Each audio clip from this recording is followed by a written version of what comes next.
Chicago, a city built on steel, skyline, and stories that never end.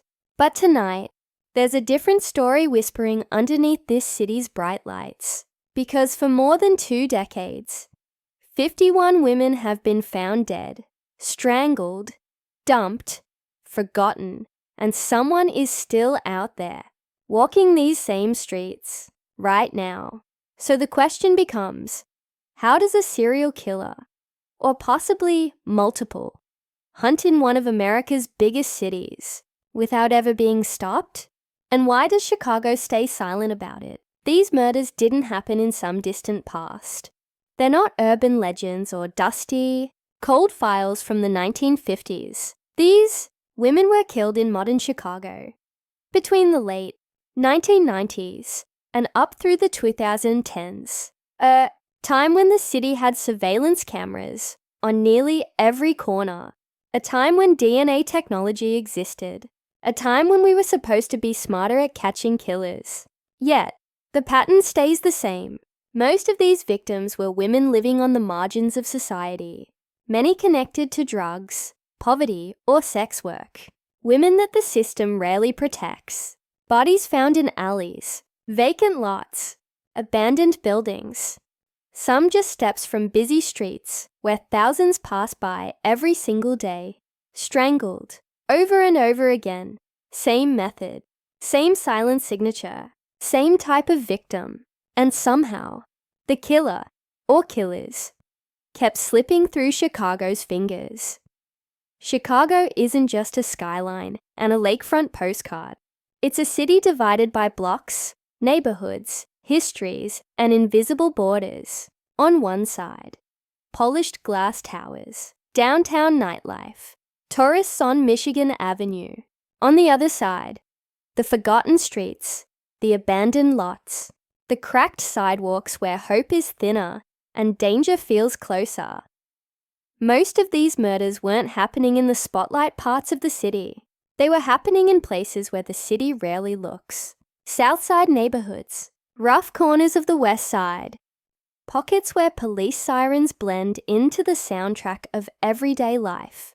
These are the parts of Chicago where fear moves quietly, where people don't always call the police because they've learned the police don't always come fast enough, where everyone has a story about a friend, a cousin, a neighbor, who vanished or turned up dead in these streets. Survival becomes a daily decision. And in those forgotten corners, the killer found cover, a perfect hunting ground inside a city too busy, too divided, and too overwhelmed to connect the dots. While the rest of Chicago was stuck in traffic, scrolling phones, sitting in offices, someone was stalking, watching, choosing his next victim, right there within the city's own blind spots. When investigators finally laid all the cases out together, a disturbing pattern started forming, almost like the killer was selecting from the same tragic catalogue of vulnerability. These weren't women with media power, not women with money, not women whose disappearances would spark national Amber Alerts or FBI press conferences. Most of them were women living on the edge of society. Women the system barely acknowledged while they were alive and barely protected when they were in danger. Many struggled with addiction. Many were homeless at times. Many worked in survival sex work, not by choice, but because it was the only way to make it through another night. These weren't high-profile targets. They were women society looked away from, and their similarities became haunting. Same approximate age ranges, mostly in their 20s to 40s.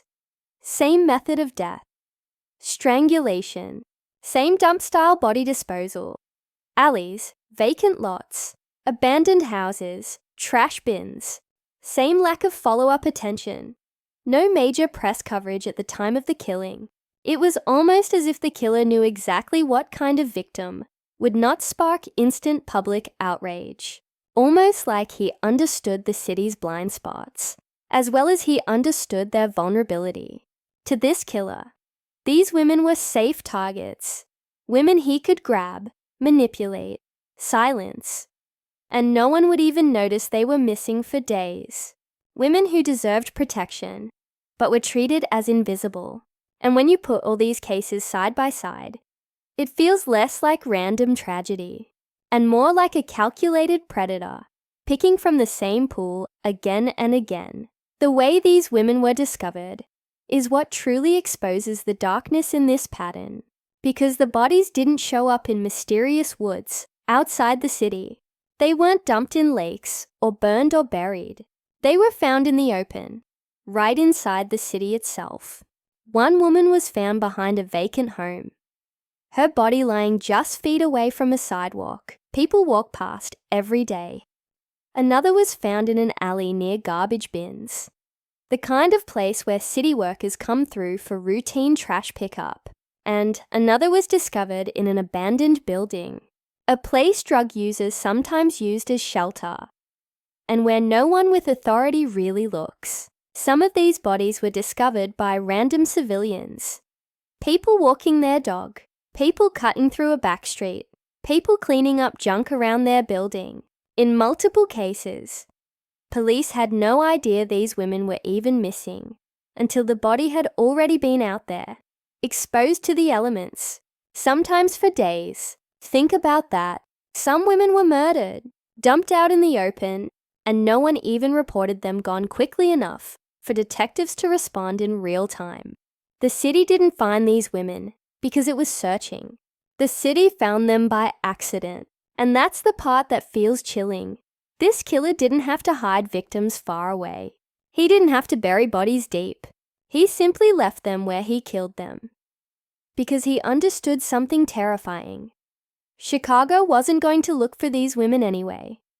When the bodies were found, you might expect the city to spring into action. Detectives working tirelessly, leads being followed, suspects questioned. But in Chicago, the response was often slow, and sometimes shockingly indifferent. Patterns that were obvious in hindsight were ignored at the time. Strangulation, dumped in abandoned lots, women with similar lifestyles. Each case was treated as isolated, disconnected from the others.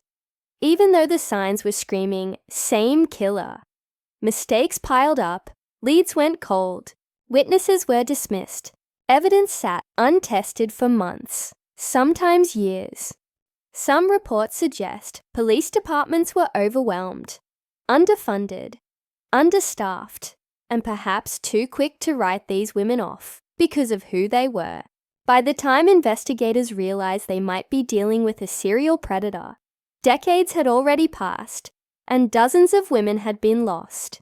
The failures weren't just procedural, they were systemic. And in those cold streets and abandoned lots, the killer kept working, confident that the system would never catch up.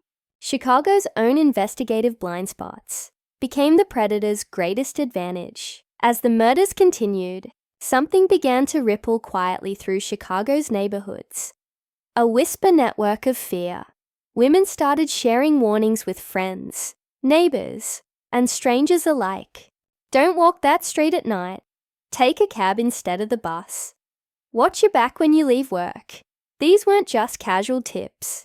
They were survival tactics. The kind born out of knowing someone in your community had vanished, never to return. The fear wasn't just about walking home alone. It was about trust, about who you could rely on, about wondering if a stranger's smile might be hiding a predator who had already taken dozens. Word spread quietly, sometimes too late, and in certain neighborhoods, mothers held their daughters tighter at night. Friends checked on each other constantly. Even strangers looked over their shoulders. Chicago wasn't panicking publicly, but in the alleys, abandoned lots, and forgotten streets, tension was growing. Fear became a constant companion, and the city's women realized that danger was closer than anyone admitted. And all the while, the killer watched from the shadows, moving like the city's own dark secret. One of the most unsettling questions surrounding these murders is this: is it just one killer, or several? Officially, law enforcement has hesitated to confirm a single perpetrator.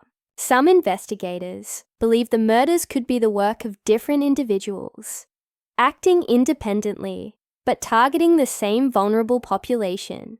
Similar methods, similar victim profiles, but subtle differences in how each crime was carried out raise doubts. Yet, outside experts and true crime analysts see a pattern too consistent to ignore.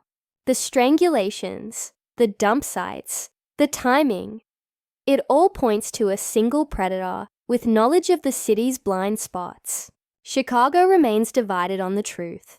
Some argue multiple killers are a convenient explanation for mistakes and oversights. Others warn that the longer this remains unsolved, the more women remain at risk, whether one killer is out there or many. And in the shadows of the city, that uncertainty feeds fear, suspicion, and an ever-growing sense of danger.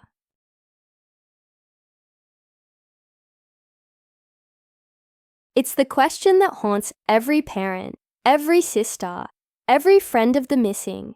How can someone take so many lives, 51 women and counting, and still walk free? The answer is complicated and deeply troubling. Chicago's system failed in multiple ways. Leads dried up quickly. Witnesses who might have come forward feared retaliation or simply didn't trust the police. Evidence was lost, mishandled, or left untested. Some detectives suspected corruption or political pressure slowed investigations. Others pointed to a department stretched too thin, chasing crimes in a city that often prioritized certain neighborhoods over others.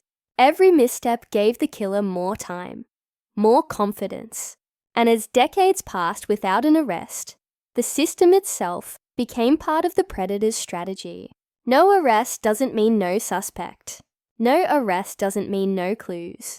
It means a broken system allowed a serial killer to exploit the gaps.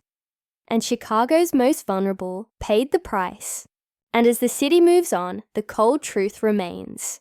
The killer is still out there, and the system that should have stopped him has left him unchecked. There's another layer to this story that people rarely talk about publicly. The possibility that the number of victims might be higher than the official count. Some researchers and journalists believe the 51 publicly acknowledged cases may not represent the full truth. Because if victims are women who the city barely documented when they were alive, how many were never identified at all? How many were written off as overdoses, accidents, or unknown causes without deeper investigation? And that leads to the darker question. Is this just incompetence? Or is there something the city doesn't want exposed? Critics argue that admitting a long-running serial killer, or multiple, would be acknowledging decades of failure. It would expose how little protection is given to women at the margins. It would open the door to lawsuits, outrage, national media firestorms. So instead, the silence continues. The official narrative stays vague. The public remains largely unaware. And the victims stay numbers. The deeper you look, the more it feels like this isn't just an unsolved crime.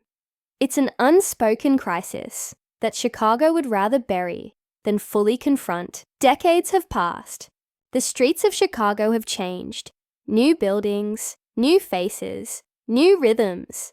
But the question remains, chilling and unresolved. Is he still out there, walking among us, blending into crowds, choosing his next victim with the same cold precision?